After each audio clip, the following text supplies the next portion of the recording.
Welcome back everybody to Because You're Fish. Thanks for joining me again. My name's Seth, and this time I'm going to talk about scuds.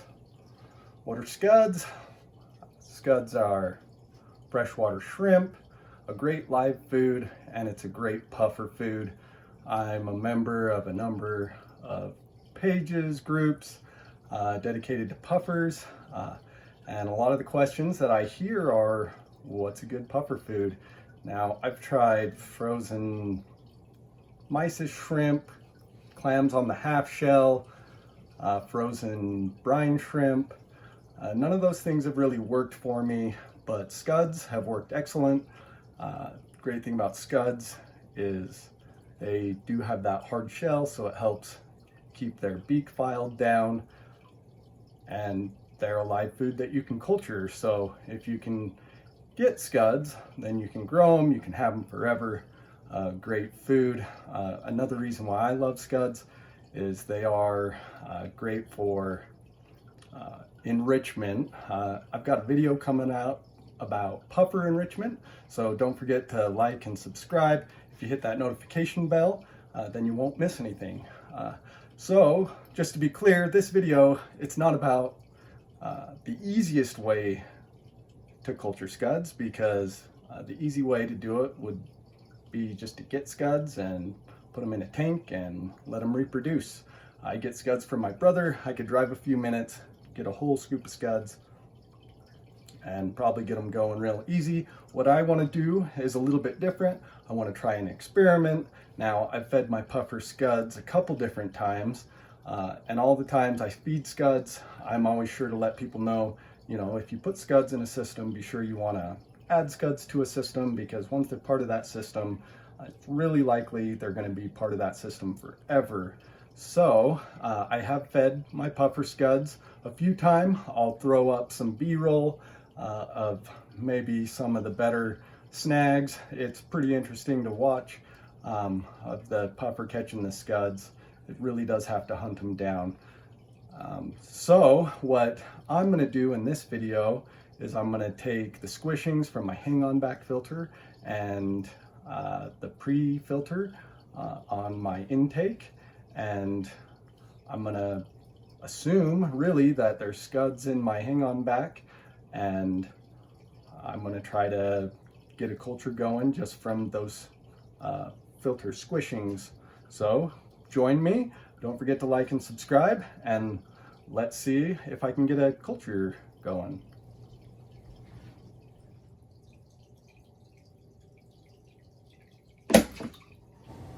Yep, that's me going through my plastic step stool. Pretty funny. I added this because if you notice the reflection behind me, my wife checks on me.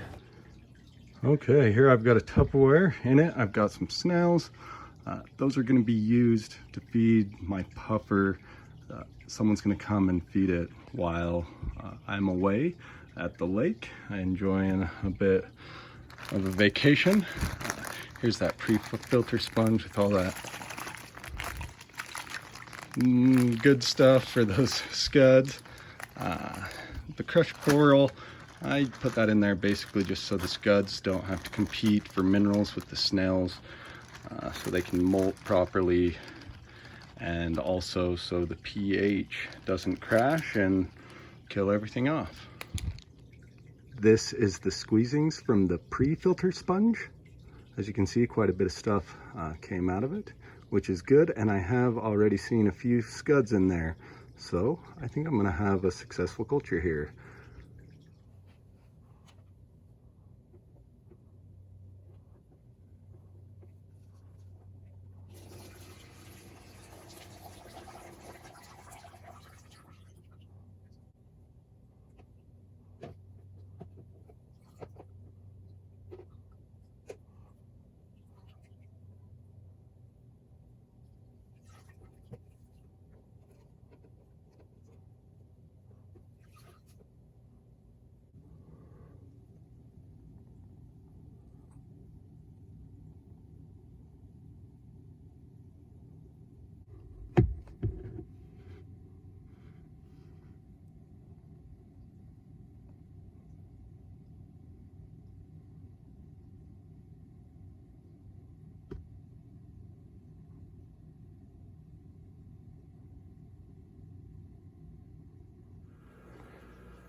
So this is where my Scuds culture ended up, next to my fish rack here. What I've done is I've added an air pump. That's a USB nano air pump from Aquarium Co-op. Great little pumps. I run like 3 of them. Airstone. Now, all I've done here is I filled it the rest of the way up with dechlorinated water, and I'm just gonna wait and see. We'll come back and we'll check on these Scuds and see how they're doing a little while later. So it is day 21 of my Scuds culture from filter squeezings from my Shodenai puffer tank. All I've done at this point, I've added a little more mulm for the Scuds and Snails to feed on, and I've added that coarse sponge. So the rationale behind adding the coarse sponge is to add more surface area in and amongst and around that sponge. There's probably more surface area than in the entire container itself. So hopefully that provides more room, places for those Scuds to breed, and then eventually ending up in a larger Scuds culture. Let's see, let's get in here and take a look, see if we can see any Scuds. I'll pop off the top and add a light, and we'll take a look.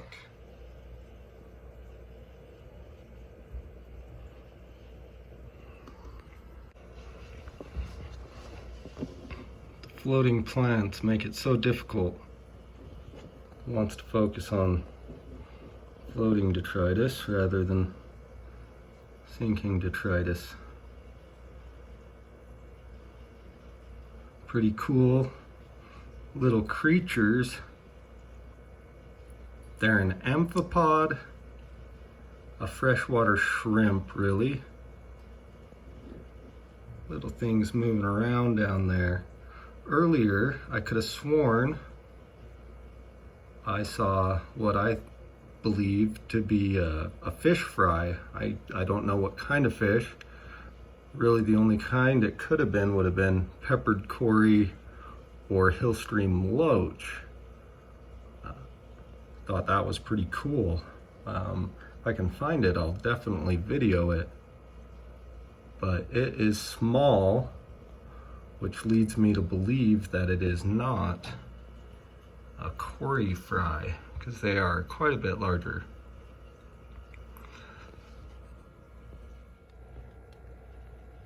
So of course it's after I stir everything up that I think I see this little fish fry.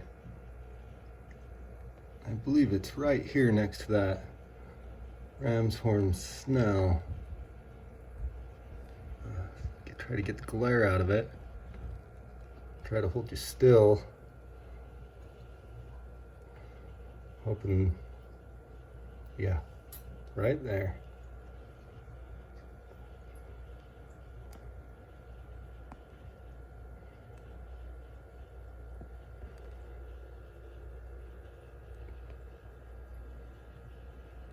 So that's his, oh.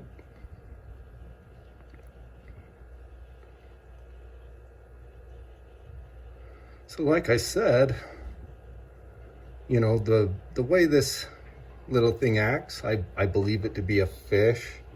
Right there. Dang, hard to keep a hold of. Looks like a little fish to me, I'll admit. I am no expert.